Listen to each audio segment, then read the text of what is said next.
persilakan kepada hamba.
Bersatu dalam doa.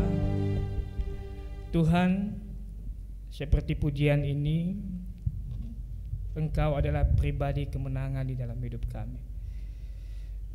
Oleh sebab itu, saat ini kami sudah berkumpul di dalam rumah-Mu ini, Tuhan. Kami mau mendengarkan kebenaran firman Tuhan. Kami mau mendengarkan isi hati Tuhan.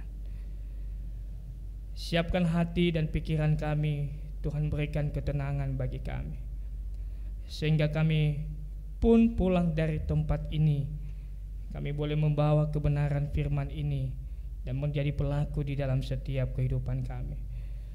Sertai kami yang sudah hadir ini, biarlah Roh-Mu yang kudus yang menaungi kami, Tuhan. Dan hamba-Mu yang terbatas, kiranya Engkau urapi dengan kuasa-Mu setiap kata dan kalimat yang hamba-Mu sampaikan, dengan kuasa daripada Roh-Mu yang kudus yang memberikan pengertian bagi setiap kami, sehingga firman ini kami boleh dikuatkan kembali di dalam Tuhan. Terima kasih Tuhan, di dalam nama Yesus kami berdoa, sama-sama kita katakan amin. Salam. Bapak, Ibu dan Saudara yang diberkati oleh Tuhan Yesus Kristus, bersyukur boleh bersama dengan Bapak Ibu di tempat ini dalam pelayanan. Salam dari jemaat yang ada di pos GAK Bandar Lampung buat kita semua di tempat ini. Dan juga kami bersyukur setiap dukungan doa Bapak Ibu Saudara bagi kami dalam pelayanan yang ada di Bandar Lampung. Sampai saat ini Tuhan terus menyertai pelayanan kita. Kalau kita di Bandar Lampung jam 10 pagi ibadah. Siapa tahu Bapak Ibu yang mau ke Bandar Lampung, hubungi aja nomor WA saya. Karena di sana belum ada di depan ada nama gereja. Jadi bisa melalui WA di depan Hotel Yuna. Nah, pasti kalau tahu Hotel Yuna udah pasti ada di situ tempat ibadah di gereja kita. Bapak, Ibu dan Saudara yang diberkati oleh Tuhan Yesus Kristus, pagi hari ini kita merenungkan firman Tuhan. Sebelum saya membaca nats yang kita akan baca bersama, dan saya akan menjelaskan sedikit ya dari tema kita pagi hari ini adalah bangkit sebagai orang percaya. Ada amin? Bangkit sebagai orang percaya. Bapak, Ibu dan Saudara yang diberkati oleh Tuhan, saya mencari pengertian sedikit dari kata bangkit ini dari Kamus Bahasa Indonesia. Bangkit itu ternyata diartikan adalah bangun. Tadi pagi Bapak Ibu sudah tidur semalam, habis itu bangun ya pagi-pagi ya. Enggak ada yang lupa ya apakah dia sudah bangun atau ya di sini sudah sadar semua. Jadi bangun itu ada sebuah tindakan yang kita lakukan, duduk, berdiri, mempersiapkan sehingga boleh tiba di gereja ini. Itu arti dari satu kata bangkit. Arti yang kedua adalah kambuh. Nah ini yang menjadi persoalannya, artinya penyakit lama bangkit lagi. Nah, Bapak, Ibu dan Saudara, nah ini yang menjadi problem saya pikir di tema ini. Kalau yang tadinya bagus, nah ini bangkit, nah ini penyakit yang lama. Yang mulai bangkit, yang mulai ada di dalam diri kita, mulai tidur kembali, mulai menikmati kembali. Bapak, Ibu dan Saudara, saya pikir di dalam tema ini ada persoalan. Kenapa tema ini bisa kita renungkan bersama? Dan saya akan menghubungkan dengan tema ini. Apakah adakah hubungannya dengan lagu ini? Aku terjatuh dan tak bisa bangkit lagi. Saya mencoba merenungkan apakah tema ini mengarahkan ke sana, bahwa kita sedang terlelap sehingga tidak ada kekuatan untuk bangkit lagi. Dilanjutkan dengan liriknya, sampai tidak tahu arah mau kemana.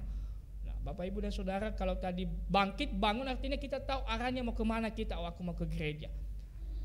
Aku terjatuh dan tak bisa bangkit lagi. Ini adalah orang-orang yang tidak ada pengharapan. Ini hanya untuk putus cinta, Bapak Ibu dan Saudara. Tetapi bangkit yang saya dimasukkan di sini adalah bangkit sebagai orang percaya atau orang yang mengikut Tuhan. Berarti ada sebuah dasar kita boleh bangkit, kita boleh bangun kembali, Bapak Ibu dan Saudara. Oleh sebab itu, dari kita sebagai orang yang percaya kepada Tuhan, ketika kita mengambil sebuah keputusan untuk mengikut Tuhan, maka ada beberapa hal yang kita tidak perlu lupa di dalam iman kita.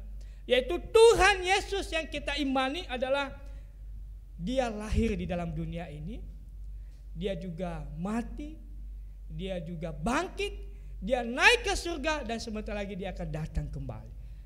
Jadi ini sudah tergenapi di dalam hidup kita. Tinggal satu lagi, Dia akan datang kedua kalinya, Bapak Ibu dan Saudara.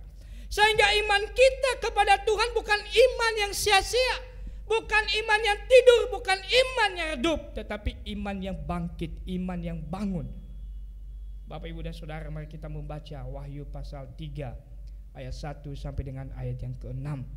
Kita melihat apakah kita orang yang bangun atau orang yang tidak sama sekali tidak ada kebangkitan di dalamnya. Wahyu pasal 3 ayat 1 sampai 6. Saya akan membaca ayat 1, Bapak Ibu ayat 2, dan kita akan membaca bersama ayat yang ke-6. Di layar sudah ada, Bapak Ibu dan Saudara.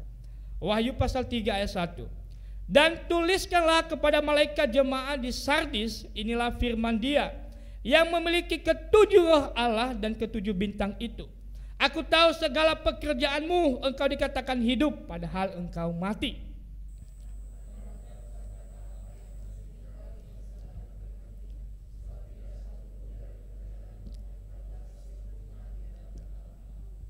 Karena itu ingatlah bagaimana engkau telah menerima dan mendengarnya, turutilah itu dan bertobatlah. Karena jika engkau tidak berjaga-jaga, aku akan datang seperti pencuri, dan engkau tidak tahu pada waktu manakah aku tiba datang kepadamu.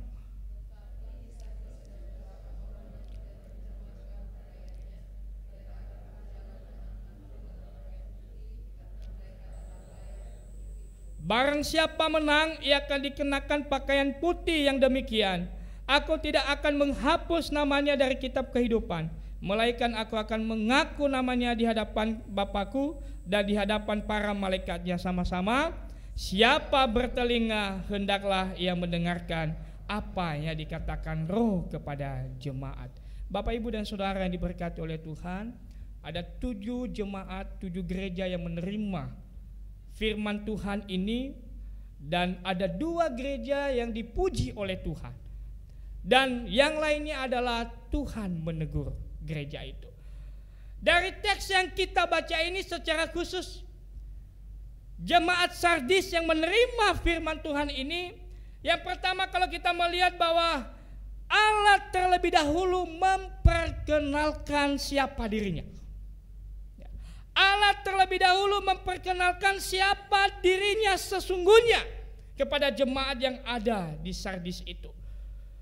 Dikatakan tadi bahwa Allah itu yang memiliki ketujuh roh.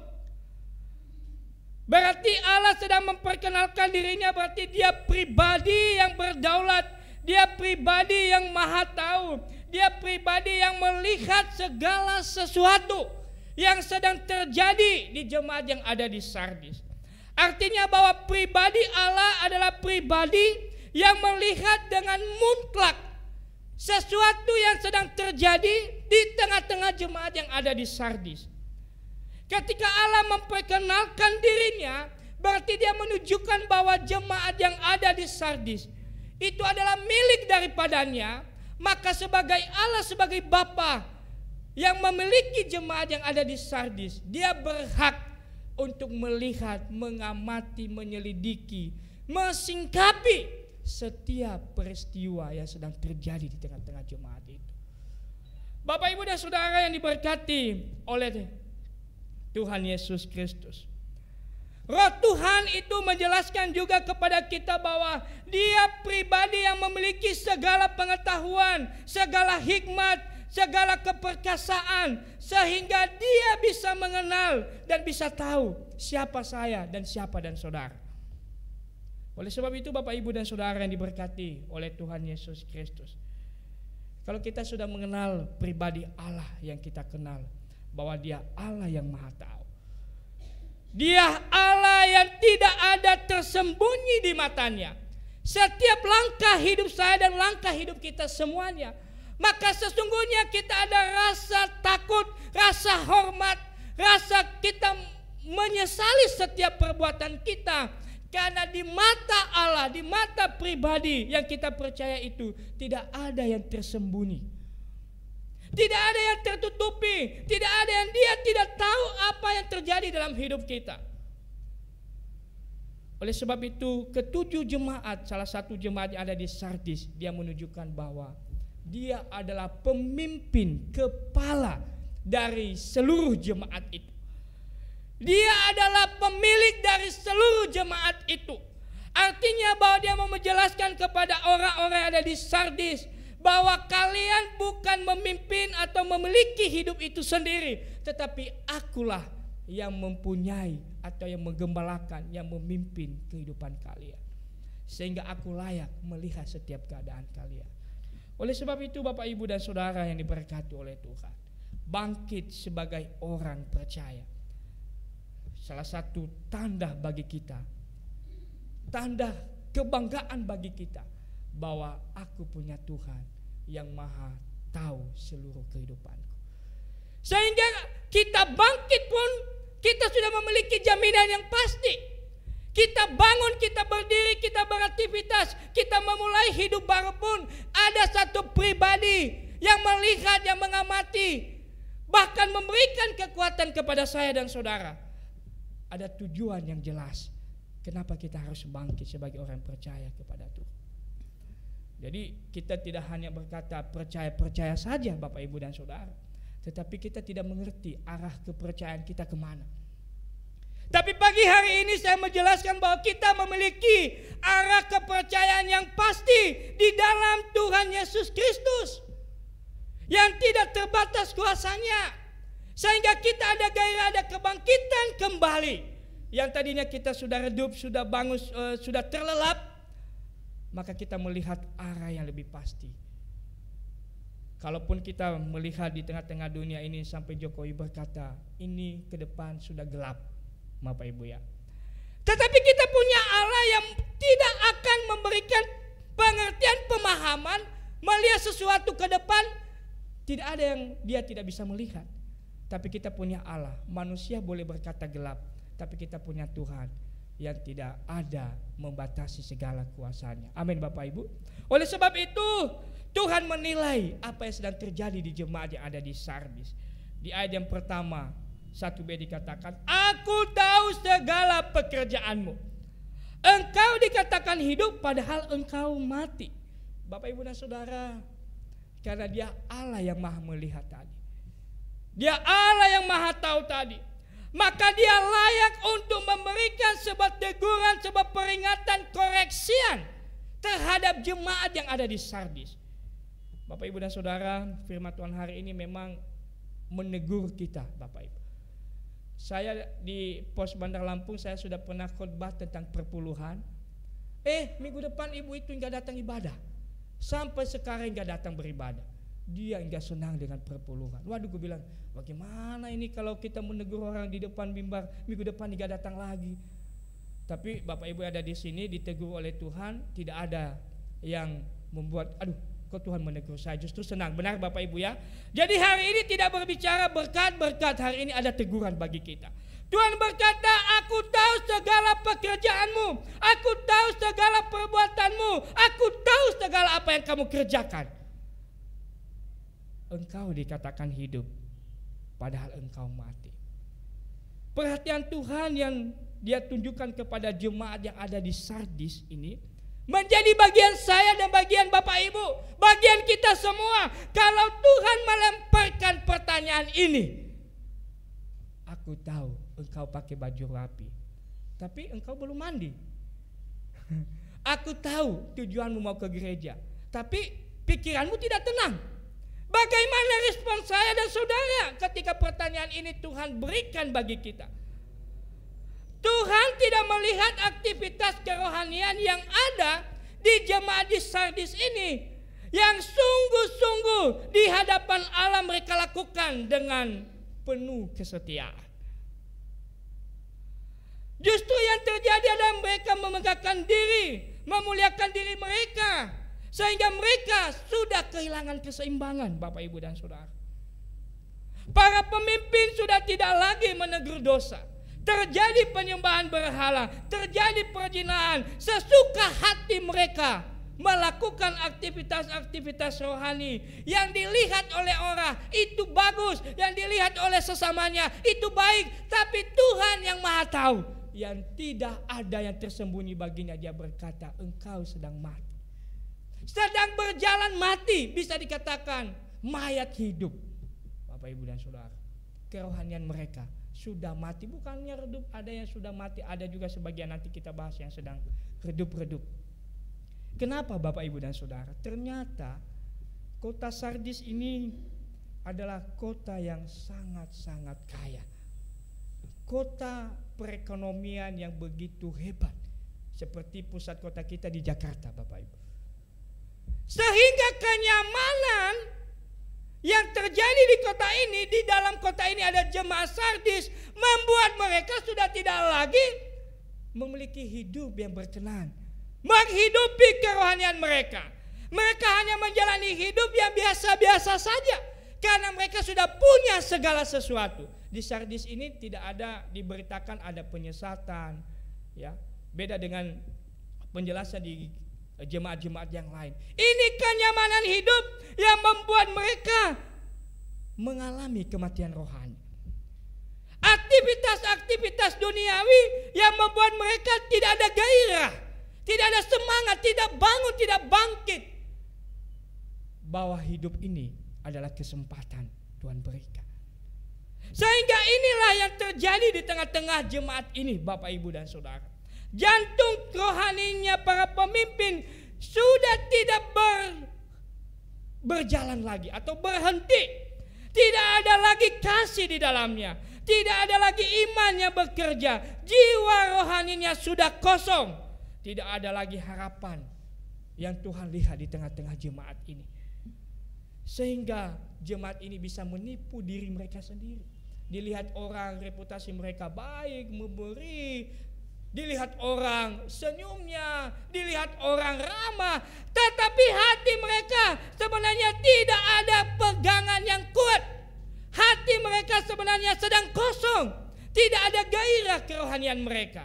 Jadi mereka hanya melakukan aktivitas karena bagi mereka, kami kan sudah memiliki semuanya. Aku memberi karena aku punya. Aku senyum karena aku sedang bahagia. Aku melihat kamu, aku menyapa kamu karena aku sedang bahagia, karena segala sesuatu yang ada, yang saya butuhkan, sedang saya menikmati. Sehingga orang dunia melihat mereka, wah, jemaat Sardis itu baik, memberi, ramah, dan lain sebagainya. Tetapi penilaian Tuhan terhadap jemaat ini justru bertolak belakang, Bapak. Orang berkata kita kaya, tapi Tuhan berkata kamu miskin. Orang berkata kamu baik, tapi Tuhan berkata kamu sedang bersandiwara. Orang berkata rajin kau pelayanan, tapi Tuhan berkata itu karena terjadwal. Kalau kamu enggak terjadwal, kamu enggak datang. Oleh sebab itu, Bapak, Ibu, dan Saudara yang diberkati oleh Tuhan Yesus Kristus, penilaian Tuhan terhadap jemaat yang ada di Sardis ini menjadi perenungan bagi kita. Maukah kita bangkit bangun kembali karena kita sadar bahwa Tuhan sudah melihat hidup saya yang sedang mati. Aku memang secara fisik hidup berjalan, tetapi kerohanianku sedang kosong. Hubungan saya dengan Tuhan sedang tidak baik, bahkan sama sekali tidak ada. Hubungan saya dengan Tuhan, harapan saya sama Tuhan tidak ada sama sekali. Memang saya berdoa, memang saya membaca firman, memang saya berkunjung, memang saya banyak teman, tetapi sesungguhnya saya bingung. Saya ini berdoa sama siapa? Sesungguhnya saya bingung, Tuhan yang mana yang aku sembah? Tuhan yang mana yang aku kenal? Makanya tadi Tuhan memperkenalkan dirinya. Aku yang memiliki ketujuh bintang, ketujuh malaikat, ketujuh roh itu. Kenapa Allah menunjukkan angka 7, angka sempurna, angka yang utuh? Bapak Ibu dan Saudara diberkati oleh Tuhan Yesus Kristus. Tuhan memberikan kencaman terhadap jemaat yang ada di Sardis ini. Katanya kalian hidup padahal kalian mati. Apakah ada sedikit kegetaran di dalam hati saya, hati Bapak Ibu, saudara-saudara sekalian, dari kalimat ini? Kalau tidak ada sama sekali kegentaran, jangan-jangan kita sama dengan jemaat yang ada di Sardis. Kalau sudah tidak ada lagi koreksian di dalam diri kita, jangan-jangan kita sama seperti jemaat di Sardis. Dilihat baik, sebenarnya kosong. Ketika kita pelayanan Bapak Ibu dan Saudara, kita melakukan dengan keterpaksaan, dengan asal-asalan, atau dengan kata orang, kalau tidak ada lo tidak rame. Jadi kalau ada lo rame, atau hanya dengan kata itu kah kita menjadi rame? Bapak Ibu dan Saudara diberkati oleh Tuhan, ini menjadi perhatian dan juga perenungan bagi kita. Apakah kita hanya dikatakan rame baik di depan orang? Sudah pernahkah kita bertanya, Tuhan, kalau Engkau melihat diriku, Tuhan menemukan aku sebagai apa? Tuhan, kalau Engkau menyelidiki hatiku, apakah Engkau, Tuhan, menemukan aku orang yang setia kepadamu? Tuhan, kalau Engkau menyelidiki hatiku, apakah aku orang yang kuat di hadapan-Mu? Jadi antara iman dan perbuatan itu, Bapak Ibu dan Saudara, memiliki hubungan yang erat. Jadi tidak hanya iman dengan teori kita mengerti, tapi praktek dari iman itu yang harus kita lakukan. Jadi iman yang palsu pada hakikatnya adalah mayat rohani, Bapak Ibu. Jadi iman yang tidak ada perbuatan ya seperti mayat rohani kita hadir di sini. Jadi tidak ada semangat, tidak ada nuansa bahwa kita sedang datang untuk memuji Tuhan, datang sedang menyembah Tuhan. Oleh sebab itu Bapak Ibu dan Saudara diberkati oleh Tuhan Yesus Kristus, maukah kita dinilai oleh Tuhan sebagai jemaat yang hampir mati, sedang berjalan, sedang mati, sedang redup, sedang tidak ada harapan? Pasti kita tidak mau. Ya. Apa tindakan kita? Komitmen apa yang kita harus buat saat ini kalau kita tidak mau disebut sebagai jemaat yang mati, sebagai jemaat yang tidak ada pengharapan lagi? Mari kita ambil komitmen yang baru. Aku mau bertobat. Saya mau berubah. Saya tidak lagi mau hidup seperti yang lama, tapi saya harus hidup seperti yang Tuhan inginkan pada saat sekarang ini. Yang lama sudah berlalu. Oleh sebab itu Bapak Ibu dan Saudara yang diberkati oleh Tuhan, di ayat yang kedua dikatakan, bangunlah. Tuhan itu begitu sayang dengan kita. Aku memang menegur kamu, tapi sekarang aku berkata bangunlah. Dan kuatkanlah apa yang masih tinggal yang sudah hampir mati. Sebab tidak ada satupun dari pekerjaanmu aku pastikan sempurna atau tuntas kamu kerjakan di hadapanku. Tuhan berkata, aku menegur kamu, tapi aku Bapa yang baik, bangunlah. Waktu aku sebelum berangkat, ya malam Jumat, biasanya semestinya dia mengerjakan kegiatan jam 10 kalau anak saya Oji sudah tidur. Oji hingga tenang, aku di kamar, saya tutup pintu, semestinya di luar. Nanti pasti Oji sudah tidur, saya bangun. Saya justru bangun jam 3 pagi. Aku udah kunci pintu, semestinya tidur di luar. Aku bilang, biasanya aku enggak tidur seperti ini. Biasanya jam 11 sudah bangun, Oji sudah tidur. Aku bangun buka pintu. Semestinya berkata, kenapa abang ini tumben-tumbenan tidur sampai jam 3 pagi. Biasanya abang bangun jam 11, jam 10, jam 12 berikan susu Oji. Saya merenungkan ini, memang ini terkadang keterlelapan membuat kita kehilangan segala sesuatu. Baru sadar setelah jam 3 pagi, semestinya tidur di luar. Ya Tuhan, kok pas niat dengan khotbah, bangunlah, bangkitlah. Waspadalah. Padahal aku sudah waspada, tapi kenapa aku tidak bangun jam 11? Bapak Ibu dan Saudara diberkati oleh Tuhan, menjadi teguran bagi saya juga. Terkadang kita udah waspada, malah nggak bisa. Terkadang kita udah jaga-jaga, malah tidak bisa. Jadi bukan dengan kekuatan kita ternyata Bapak Ibu. Kenapa Tuhan berkata, aku yang memiliki jemaat, aku yang memiliki roh. Berarti kita harus kembali ke sana. Tuhan, berikan aku kekuatan, berikan aku roh-Mu yang kudus, memampukan saya untuk boleh bangkit kembali. Ternyata kita bisa bangkit karena Tuhan yang bekerja dalam hati kita. Ternyata dengan cara saya sendiri, saya tidak bisa bangun dengan jam yang sudah saya tentukan. Saya tidak bisa bangun dengan jam yang biasanya. Kok bisa malam itu saya tidur terlelap? Benar dikatakan Tuhan, aku datang, tidak ada seorang pun yang tahu. Kita udah terlelap, kita udah enak tidur Bapak Ibu. Oleh sebab itu Bapak Ibu dan Saudara yang diberkati oleh Tuhan, bagi saya ini adalah kalimat kasih sayang Tuhan bagi kita. Ya, ini kalimat yang membuat kita bangkit kembali. Sama seperti kita punya anak. Kalau dia menerima nilai 2 hari ini dari tugasnya, kita sayang dengan dia, kita tidak langsung bilang, bodoh sekali kau. Kita langsung bilang, nah ini kan masih 2. Berarti bukan 0 kan? Masih bisa kokoh belajar. Pasti besok dapat nilai 10. Mami janji, nanti kita akan ke mall kalau dapat nilai 10. Anak ini langsung sedih atau bangkit atau senyum Bapak Ibu? Dia pasti senyum. Wah luar biasa. Saya percaya ini juga kalimat yang Tuhan berikan bagi saya dan saudara. Kamu yang selama ini sudah tidak bangun, kamu selama ini hidup sesuka hatimu, karena aku melihat kamu tidak sempurna, tidak tuntas pekerjaanmu. Saat ini bangunlah. Jangan kamu tidur lagi. Kuatkan yang masih ada, yang hampir mau mati masih ada. Artinya begini Bapak Ibu dan Saudara, di gereja kita ini masih ada orang tua-tua kita, menjadi pedoman bagi kita yang masih muda. Jangan kita melihat ya mungkin ada yang sudah mulai malas, ada yang sudah mulai tidak memperhatikan gereja lagi. Saya percaya Tuhan mau melihat bagi kita bahwa masih ada orang-orang yang peduli, masih ada orang-orang yang hatinya untuk Tuhan. Itulah yang kamu lihat. Bangunlah, ikutilah itu, jalanilah hidupmu kembali.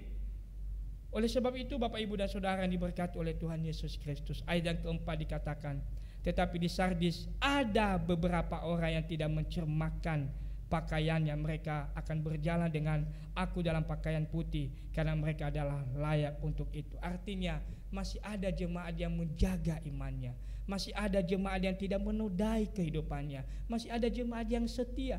Ingat, masih ada. Kamu harus lihat itu. Yang sudah berlalu biar berlalu, bangun kembali, sadar, bangunlah itu dan tinggalkan yang lama. Jalanilah kehidupan kembali.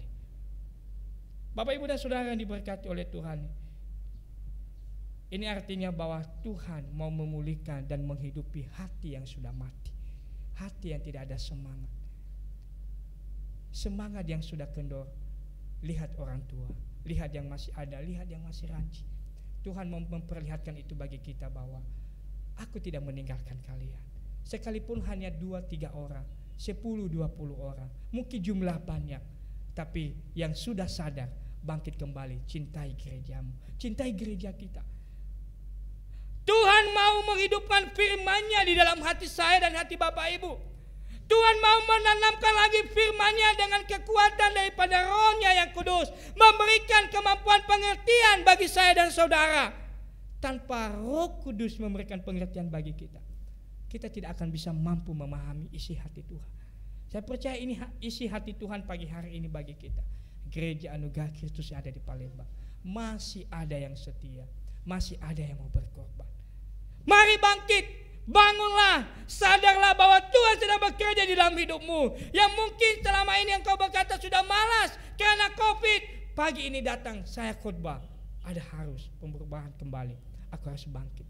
Saya mau cinta Tuhan. Saya tidak melihat sesama. Saya tidak mau pujian dari manusia, karena itu pujiannya sia-sia. Pujian yang daripada Tuhan, itu yang bertahan dalam hidup kita. Oleh sebab itu Bapak Ibu dan Saudara yang diberkati oleh Tuhan, Kalau Tuhan sudah membangunkan kita sekarang, berarti kita harus mengarahkan telinga, hati dan pikiran kita, iman kita kepada Tuhan. Sehingga ayat yang ketiga dikatakan, ingatlah bagaimana engkau telah menerima dan mendengarnya, turutilah itu dan bertobatlah. Tuhan mau mengingatkan kepada jemaat di Sardis. Mereka ini generasi seterusnya, generasi kedua. Generasi pertama dia mau ingatkan bahwa dulu kakekmu, dulu nenekmu, mereka sudah mendengarkan firman Tuhan. Kalian mungkin sekarang sudah turun karena kalian sudah hidup dalam keduniawian. Ingatlah itu. Artinya Tuhan mau mengingatkan mereka apa yang sudah engkau ingat. Tidak hanya ingat saja, tapi engkau harus turuti, engkau harus taati, engkau harus memegang teguh kebenaran itu, firman Tuhan itu. Kalau kita anak-anak mengingat orang tua, oh ada warisan, oh ada kekayaan orang tua saya. Tapi Tuhan mengingatkan mereka, bukan kekayaan, firman-Mu, firman Tuhan itu yang kau harus ingat. Dalam bahasa Indonesia sehari-hari dikatakan, jadi ingatlah kembali akan apa yang sudah diajarkan kepadamu dahulu dan apa yang sudah kalian dengar.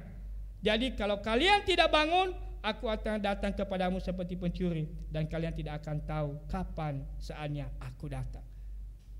Jadi kalau Tuhan tadi sudah menjelaskan dirinya, sudah menegur dosa, sudah memberikan solusi, Tuhan sekarang mengingatkan kita. Kalau kalian lagi tidak mau melakukannya, aku akan datang loh. Aku akan datang. Dan kalian tidak tahu kapan aku datang. Tapi aku sudah mengajarkan kepadamu ini. Bapak, Ibu dan Saudara diberkati oleh Tuhan, ini Tuhan mau menegaskan kepada kita. Yang tidak mau bangun, tapi yang sudah mau bangun kembali imannya, sudah mendengarkan firman Tuhannya. Maka ayat 3b dikatakan, jikalau engkau tidak berjaga-jaga, aku datang seperti pencuri, dan engkau tidak tahu kapan, waktu mana aku tiba datang kepadamu. Oleh sebab itu, Bapak, Ibu dan Saudara diberkati oleh Tuhan, mari kita mengingat sejarah gereja kita. Jangan hanya kita ingat cinta waktu pacaran, mengingat cinta kita di dalam pelayanan ini. Di sini kita bertumbuh, di sini kita dibaptis, di sini kita lahir.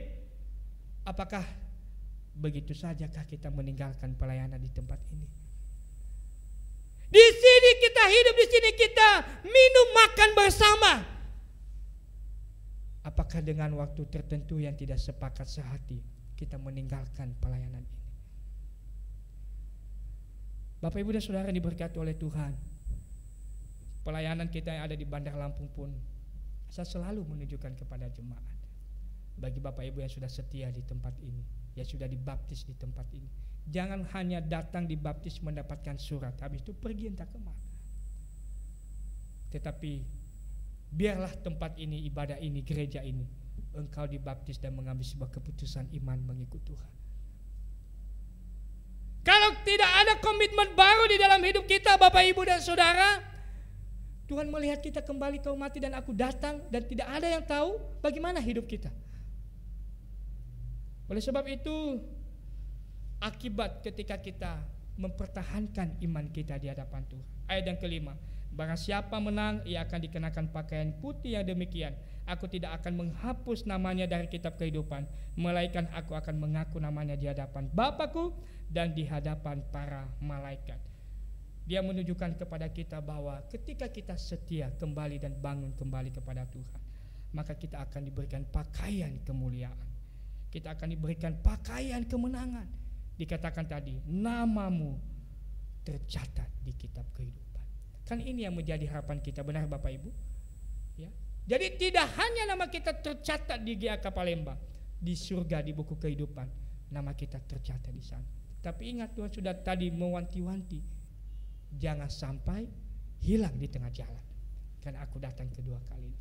Saya senang dengan kesimpulan yang terakhir dari kebenaran firman Tuhan ini. Ayat kita akan membaca bersama ayat yang ke-6, Bapak, Ibu dan Saudara. Boleh ditampilkan ayat yang ke-6. Ini menjadi kesimpulan dari perenungan ini. Kita membaca 2, 3 iya. Siapa bertelinga, hendaklah ia mendengarkan apa yang dikatakan Roh kepada jemaat. Ini kesimpulan yang saya senang dari firman Tuhan ini. Tadi panjang lebar aku sudah menyampaikan. Tuhan berkata, siapa bertelinga, siapa yang sudah mendengarkannya, siapa yang sudah merenungkannya, dan mau untuk melakukannya, maka saya percaya kita pula dari tempat ini menjadi orang-orang percaya yang sudah bangkit kembali. Amin, Bapak Ibu. Ya, kita tidak hanya bangkit secara ekonomi, tapi kita harus bangkit secara rohani. Saya tidak mau kita dilihat oleh Tuhan sebagai jemaat yang sudah mati, tetapi biarlah kita dilihat oleh Tuhan menjadi orang-orang yang memiliki kerohanian yang hidup, yang kuat kembali mencintai gereja anugerah Kristus yang ada di Palembang ini. Mari kita bersatu dalam doa. Tuhan, terima kasih untuk firman-Mu yang hamba-Mu boleh sampaikan yang sangat terbatas ini. Berikan pengertian kepada seluruh jemaat Tuhan. Teguran ini mungkin menyakitkan bagi kami. Mungkin kami berkata, Tuhan, kami sudah banyak melakukan ini itu di tengah-tengah pelayanan, tapi kok Tuhan masih menegur kami, kok Tuhan masih mengkritik kami. Apalagi yang kurang? Tuhan, ampuni kami jikalau pertanyaan ini sering kami utarakan di hadapan Tuhan. Tapi biarlah teguran pagi ini mengingatkan kami sebagai anak-anak-Mu bahwa masih ada yang belum tuntas yang kami kerjakan dalam hidup kami. Masih ada kegiatan pelayanan yang belum kami kerjakan dengan sungguh-sungguh. Kami hanya memberikan waktu sisa-sisa dari kehidupan ini.